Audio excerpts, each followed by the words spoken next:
지금 내 당은 아닙니다. 사랑의 열매 뭐 이거 맡으면서 다 이제 당적 다 정리하고 다 했는데 어쨌든 비대위원장으로서 뭐 당을 대표했던 사람이 이런 소리 하는 건 못하지만 정말 준비가 안 돼 있는 거예요.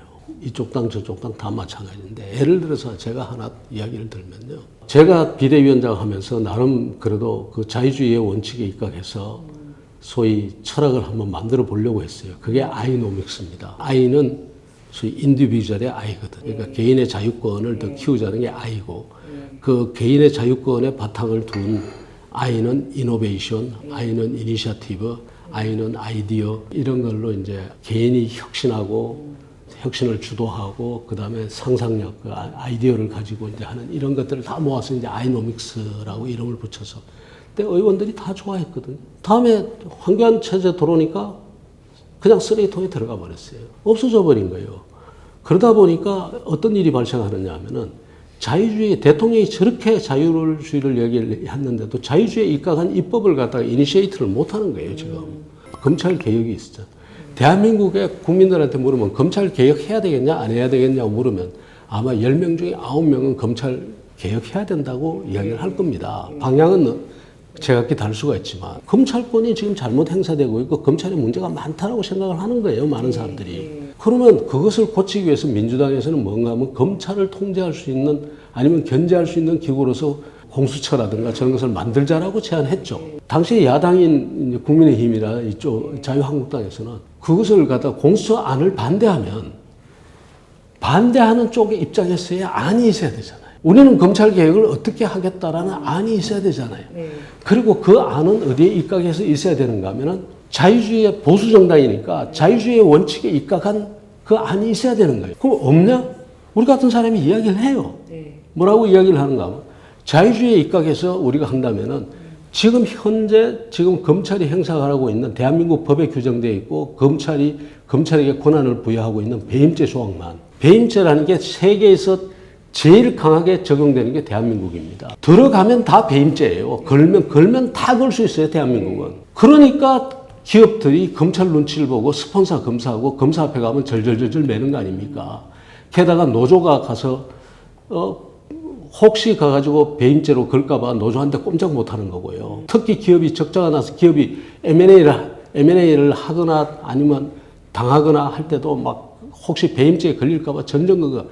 대한민국에 일어나야 할 기업 혁신이 M&A가 막 정말 활발하게 일어나면서 기업 혁신들이 일어나줘야 되는데 배임이 겁이 나서 지금 그 혁신도 못 일어나는 그런 상황이에요. 예를 들어서요, 대한민국의 배임죄는요, 위험성 조항까지 있습니다. 경영을 맡은 사람이 회사나 주주에게 손실을 끼쳤을 때만 처벌하는 게 아니라 손실을 끼칠 가능성이 있을 때도 처벌할 수 있는 게 대한민국의 배임죄입니다. 그럼 손실을 끼칠 가능성이 있는지 없는지 누가 판단하냐? 검사가 판단하고 경찰이 판단하겠다는 거예요. 그러니 이 기업인들이 검사 사이 하나 검사 삼아야 되고 아니면 조카 사이라도 하나 하든가 아니면 스폰서 검사라도 하나 둬야지 보험을 든 기분이 들지 사업을 못 한단 말이에요.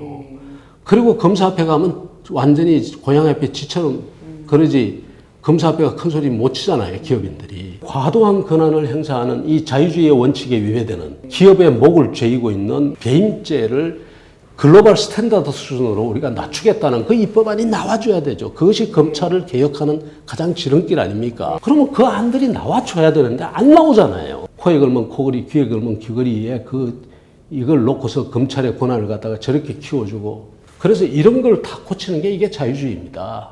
그 다음에 교육도 마찬가지잖아요. 교육에 대해서 국가가 이렇게 통제하고 있는 나라가 대한민국 말고 그 얼굴에다가 자유민주주의라고 이야기하고 헌법에다가 그렇게 해놓은 국가 중에서 우리처럼 교육을 국가가 이렇게 관여해가지고 들이 목을 조우는 이런 교육이 세상에 어디 있습니까? 교육을 제대로 시키겠다는 사람들이 학교 안 보내는 거예요. 대안학교 보내고. 그럼 대안학교 누가 보내냐? 대한민국에 대안학교 좋은 거 많이 들어와 있습니다. 일반 국민들 가지도 못해요. 왜? 대안학교니까 의무교육 안에 들어가 있지 않으니까 교육비가 국가에서 의무교육 틀 속에 들어있어서 한 푼도 지원되지 않기 때문에 학교의 선생님 봉급을 비롯해서 그 다음에 학교의 시설과 그 다음에 토지와 모든 것을 학부모들이 돼야 되는 거예요. 일반 서민은 그 좋은 학교에 갈 수도 없어요. 부자학교 아닌 부자학교가 돼버리는 이런 현실을 만드는 이것이 대한민국의 지금 교육정책이에요.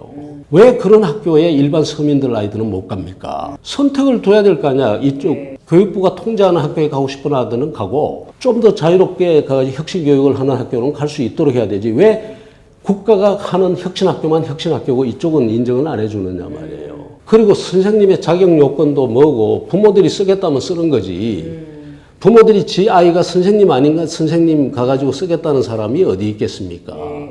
근데 선생님 자격 요건을 전부 정해가지고 꼼짝도 못하게 요만큼의 어떤 융통성도 없도록 만들어가지고 사범대학 졸업해야 되고 교육대학 졸업해야 되고 교직 과목 이수해야 되고 그 다음에 순위고사 쳐야 되고 그렇게 가잖아요. 그 이야기는 뭔가 하면 중학교, 고등학교에 특수학교, 뭐 과학고등학교나 이런 데 빼놓고는 줄리아드 음대를 나와도 음악 교사를 할 수가 없어요. MIT 공대를 나와도 과학 선생을 할 수가 없고요. 도대체 이런 교육을 갖다가 국가가 강요하고 있다, 국민학교에. 대한민국의 다양한 교육 제도를 갖다가 허용하지 않는 획일적인 국가 주도의 그런 교육을 갖다가 시키고 그거 아니면 학교가 아니라고 하고 도대체 누가 부여한 권한이냐는 거예요. 일제기에 신민교육 시킬 때나 충성된 신민을 만들기 위해서 국가가 통제하던 그 방식을 그대로 지금 가져와 가지고 하고 있잖아요. 이런 것이 지금 대한민국의 국가주의 시스템이라고요. 모든 데 있어서 이런 국가주의 시스템이 작동하고 있거든. 지금 내가 예를 들어서 그런 거지. 이것을 부수지 않는 한 대한민국이 이 위대한 국민의 상상력과 창의력과 혁신정신과 그 다음에 공동체의식은 살아나지 않는다는 거예요. 그래서 탈국가주의 하자. 그것이 자유주의의 기본이거든요. 그런데 윤석열 대통령이 너무나 똑같은 이야기를 해주니까 내가 선대위원장을 맡겠다라고 한 거 아닙니까, 결국은. 그렇게 해서 왔는데 문지방도 못 넘고 있는 거예요. 윤석열 대통령만의 잘못이 아니라 제 1차적 책임이 있겠지만 이 지금 우리 사회의 전체적인 담론의 수준, 형편없는 이 담론의 수준이 지금 문지방을 못 넘게 하고 있고 지금 이 형편없는 정치도 아닌 정치가 우리가 얼마나 지금 딱한 상황이고 현실입니까? 뭐 정부가 잘못한 것도 많겠죠. 그리고 야당은 정부 여당에 대한 반대 감정을 모빌라이즈 하는데 성공을 한 거고요. 또 그런데 성공을 할수록 여당과 정부가 더 잘해야 되는데 그러지 못했던 거죠, 솔직히. 그리고 이쪽에서 흠이 없었어야 되는데 흠 잡힐 일들이 이것저것 이제 일어났던 거죠. 대통령 권력은 역삼각형이에요, 일종의.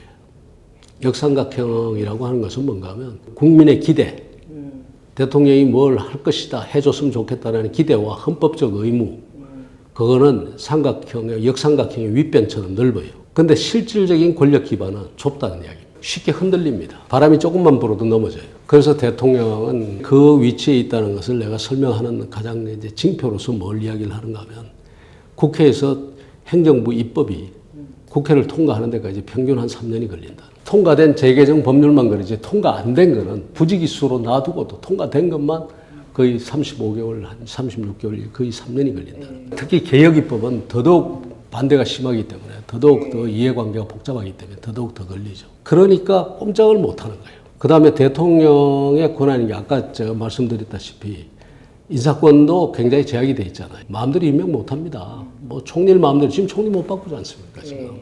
그리고 지금 내각 인사도 지금 제대로 할 수가 없잖아요. 하면은 이게 이제 시비가 걸리니까.